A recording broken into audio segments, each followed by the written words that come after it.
हंसी भोली सी खुशी फूलों सी वो बाहें भूल गए। શ્રી નખત્રાણા લોણા મહાજન વાડી ખાતે શ્રી લોણા મહાજન અને નખત્રાણા તાલુકા હેલ્થ ઓફિસર દ્વારા કોરોના વેક્સિન રસીનો 6 કેમ્પ યોજવામાં આવ્યા હતા, જેમાં 100 ઉપર વ્યક્તિઓએ રસી આપવામાં આવેલ છે, જેનો વિપ્રાગ્ય મહિલાઓ દ્વારા કરવામાં આવ્યું હતું। લોણા મહિલા મંડળના ભાનુબેન આથા, કંચનબેન પલણ, અલ્પાબેન કોઠારી, સોનુબેન પલણ, અંકિતાબેન આવે એનામાં આડઅસર થાય છે, તો તમારે શું કહેવાનું છે? આજની તારીખ સુધી કોઈને આડઅસર થઈ નથી। લગભગ આપણે 1 માર્ચથી બધી પબ્લિક માટે ચાલુ કરી છે। આજ દિવસ સુધી હજી સુધી કોઈની ફરિયાદ પણ નથી આવી કે અમને થોડીક વધારે તકલીફ, સાધારણ તાવ આવી જાય છે પણ એનાથી વધારે કાંઈ નથી થતું। એટલે અમુક શું એવા સોશિયલ મીડિયા પર વિડીયો આવ્યા છે કે આ કોરોનાની વેક્સિન રસી લેવાથી આડઅસર થાય, કોઈ કહે છે કે આ વસ્તુ શરીર પર ચોંટી જાય, કોઈ કહે ફોલા થાય છે, તો કોઈ હાથ પગ સૂઈ જાય છે, તો એનામાં શું આ વાત સાચી છે, હકીકત છે? એમાં એવું છે કે ખોટી અફવા ઘણી ફેલાય છે, પણ હજી સુધી અમારી નજરમાં એવું કોઈ પણ નથી। નખત્રાણામાં મેં નહીં આપ્યું હોય તો લગભગ 5000થી વધારે લોકોને રસી આપી છે। હજી સુધી કોઈ પણ વ્યક્તિ એમ નથી કીધું કે બેન અમને આ આડઅસર થઈ છે કે અમને વધારે તકલીફ થઈ છે, કોઈ એવું વ્યક્તિ નથી જેને આડઅસર થઈ હોય। આજે સવારે 9થી એટલે હમણાં સુધી કેટલા લોકો રસી લીધી છે? હમણાં સુધી 30-40 જણા થઈ ગયા હશે। 100નો ટાર્ગેટ આપ્યો છે અમને। અને તમે કેટલા, હમણાં 6ઠ્ઠો કેમ્પ છે મારા ખ્યાલે લોણા મહાજન તરફથી, તો તમે જેટલા કેમ્પ થયા છે એનામાં સેવા તમે જ આપી છે કે હા, એનામાં હજી સુધી ક્યારે ફરિયાદ નથી આવી કે કોઈને આડઅસર થયો? ઓકે બેન, લોણા સમાજના પ્રમુખ શ્રી રાજેશભાઈ પલણ, તેનાથી આપણે વાતચીત કરશું, તે શું કહેવા માંગે છે કેમ્પના બારામાં? નખત્રાણા લોણા મહાજન તરફથી આ કોવિડ રસીનો જે કેમ્પ છે, આ 6ઠ્ઠો કેમ્પ છે અમારે ત્યાં। લગભગ 18થી 44 અને 45 પ્લસના જે ઉંમરના ભાઈઓ બહેનો છે, એ 2 દિવસ પહેલાં પણ અમે રસીનો કેમ્પ રાખ્યો ત્યારે 204 જણાને રસી આપી હતી। આજે પણ રસીનો 100 ડોઝનો અમને આપવામાં આવી છે। અને લોહાણા મહાજન લગભગ છેલ્લા 2 વર્ષથી સતત એવું કોઈ અઠવાડિયું ન હોય કે કાંઈ ને કાંઈ સેવાકીય પ્રવૃત્તિ કરતી ન હોય, જેવી કે રણછોડદાસજી બાપુ ચેરિટેબલ ટ્રસ્ટ સતત તારીખના અમને આંખનો કેમ્પ, રાજકોટની જે સંસ્થા છે, 2 વર્ષથી અમે કેમ્પ કરીએ છીએ।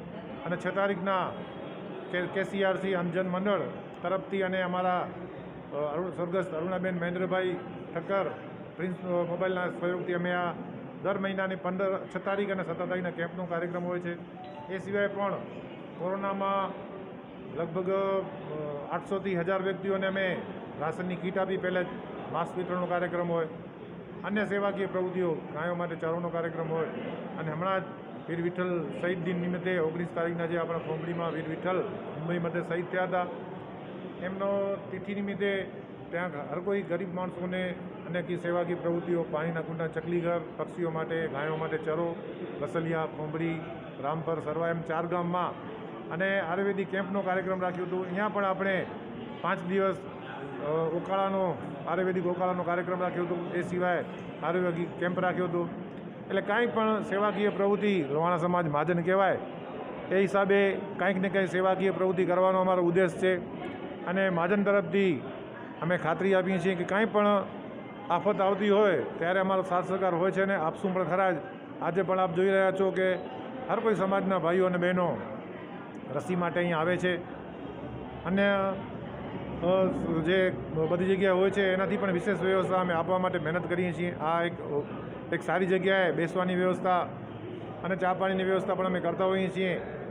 ત્યારે આપણે સૌ ઈચ્છીએ કે જલ્દી જે નરેન્દ્રભાઈ મોદી, આપણા વડાપ્રધાન, જે દેશભરમાં રસી માટે ઝુંબેશ ઉપાડી રહ્યા છે, આપણા મુખ્યમંત્રી વિજયભાઈ રૂપાણી, તો આપણે પણ સૌ સાથ સહકાર આપી અને કોઈ પણ વિસ્તારમાં ભાઈઓ કે બહેનો રસી વગરના રહી ન જાય, એના માટે આપણે પણ મહેનત કરી અને જે રસી ન લેતા હોય એના માટે સમજાવવાની જરૂર છે કે રસી શું કામ તમે નથી લેતા। રસી લેવાથી આપણે શરીરમાં એન્ટીબોડી થાય છે અને કોઈ પણ જાતની તકલીફ નથી થતી। આપણે સૌ જોયો છે અને કોરોના વખતે પણ આપણે જોયું છે કે જે રસી લીધી હશે ભાઈઓ કે બહેનોએ, એને કોરોના થયો હશે પણ કાંઈ વધુ અસર નહીં થઈ હોય, એવું કારણ છે કે આપણા શરીરમાં એન્ટીબોડી થઈ ગઈ છે। એટલે રસી આપણે લેવી જરૂરી છે। આ એક ઉદ્દેશ છે। તમારા માધ્યમ દ્વારા પણ આપ સૌને જણાવજો કે જે રસીમાં બાકી હોય ઝડપથી જે સરકારના અલગ અલગ કેન્દ્રો ઉપર રસીનો જે વ્યવસ્થા આપણા અત્યારે પણ આમાં તાલુકા હેલ્થ ઓફિસના સૌ બહેનો અને નર્સ બહેનો અને સરકારી સ્ટાફના ભાઈઓ રજિસ્ટ્રેશન આધાર કાર્ડથી કરી અને રસી આપે છે. તો આપણે નામ એમના જણાવો જે પણ અહીંયા કામ કરી રહ્યા છે, સેવાભાવી કામ કરી રહ્યા છે, એમના નામ જણાવો.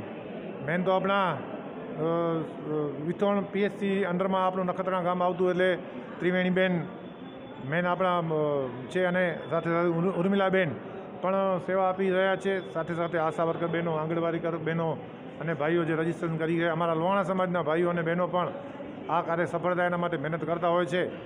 એટલે આ કાર્ય સફળ થતું હોય છે.